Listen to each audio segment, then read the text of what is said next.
In the Saudi city of Mina, Muslim pilgrims are taking part in the ritual stoning of the devil, the last major rite of the Hajj pilgrimage. During the ritual, Muslims throw stones and pebbles at three walls, formerly pillars. It's a demonstration that they've rejected sin.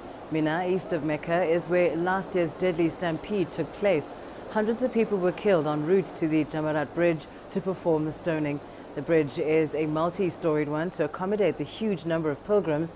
This year, nearly 2 million people have taken part in the Hajj. Saudi authorities have introduced several safety measures to prevent a repeat of the 2015 tragedy. May God bless the ones who died last year. But thank God this year it's much better organized. We haven't struggled with the traffic. Transporting pilgrims between the locations is controlled. The events are held at different times, which makes it easier to move between the venues. It is a great day in all Islamic history as it teaches patience.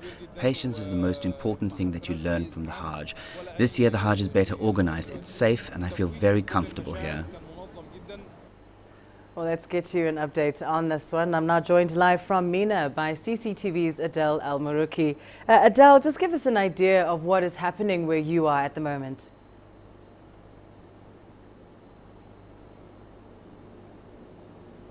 Well, as you said, Lindy, this is the final stop of the holy sites for the pilgrims here, but it doesn't mean that the pilgrimage is over yet. Today, the first day of the Islamic feast, is where they go for the stoning process, which takes place for at least 3 days. But in every day, all Muslims must come here to throw the stones. So the risk is still on the table, and this is what the Saudi authorities realize, particularly that because of the heat, right now it's even too hard to stand on the ground, even with shoes on, because of the heat of the air and of the ground under you. So generally people are trying to dodge this heat wave, and most of them will start getting out in the afternoon just before sunset. This is where the peak will happen. This is where risks could arise. So it is quite difficult to organize and convince people to go down in this heat, and that's what many have here been trying to look out for. Pilgrims are also cautious. They've learned what could happen if they rush in this area, and it seems that everyone is on a standby status. And of course, Adele, as you say, it's certainly not easy what with the heat where you are, but what are the steps that pilgrims will be going through today?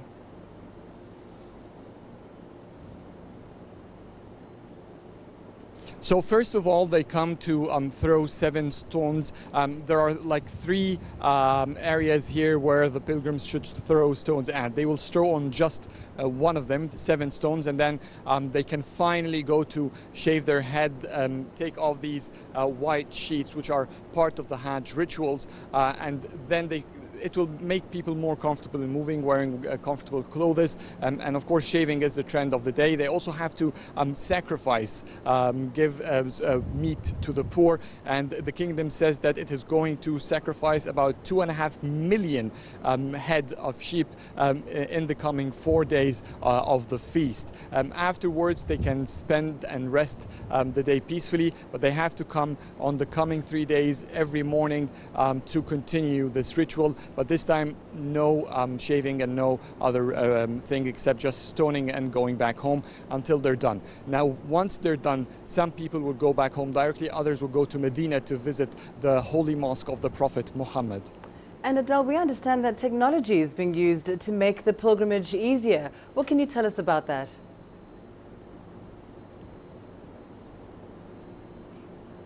Well, it's definitely a digital Hajj, Lindy. It's what everyone is using. Of course, they're using their cell phones, but not just to socialize or to take pictures.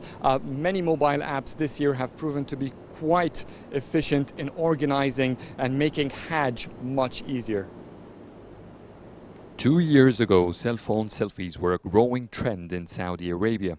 Yet to some clerics, the devices were a misuse of time and disrespectful, especially when taking pictures at mosques.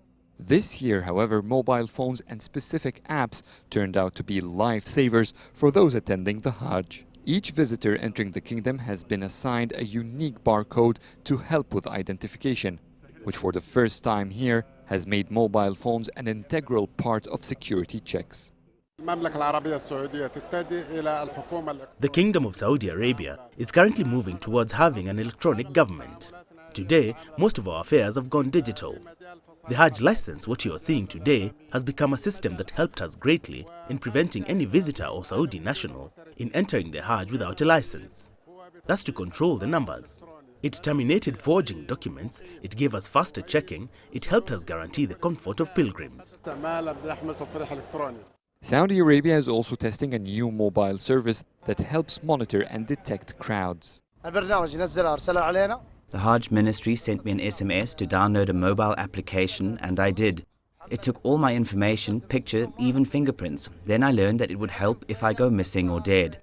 They can track me. It also gets access to my phone's GPS to determine my location. The Hajj is composed of numerous rituals. Each has its own rules, which could be confusing to many people.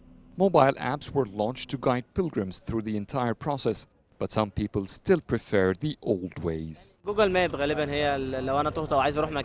mainly use Google Maps to move around. It helps me if I get lost. I use WhatsApp and other social media. I've also learnt about the Pilgrimage app, but I don't like to use it. I'd rather leave my phone while praying. If I have any questions about Hajj rituals, I have the telephone number of a sheikh I trust. For a gathering of millions like the Hajj, mobile apps have proven to be quite handy for both pilgrims and officials. They're used for numerous purposes, but whether it's to learn, help, or socialize, they have made Hajj much more entertaining. Adel Mahroui, CCTV, Mecca, Saudi Arabia.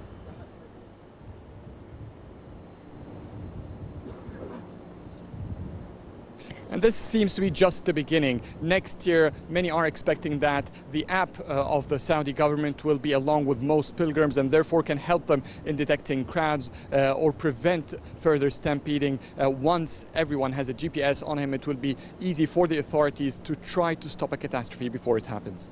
Great. Fantastic. Thank you so much, Adel, for those updates. And of course, good luck with the heat.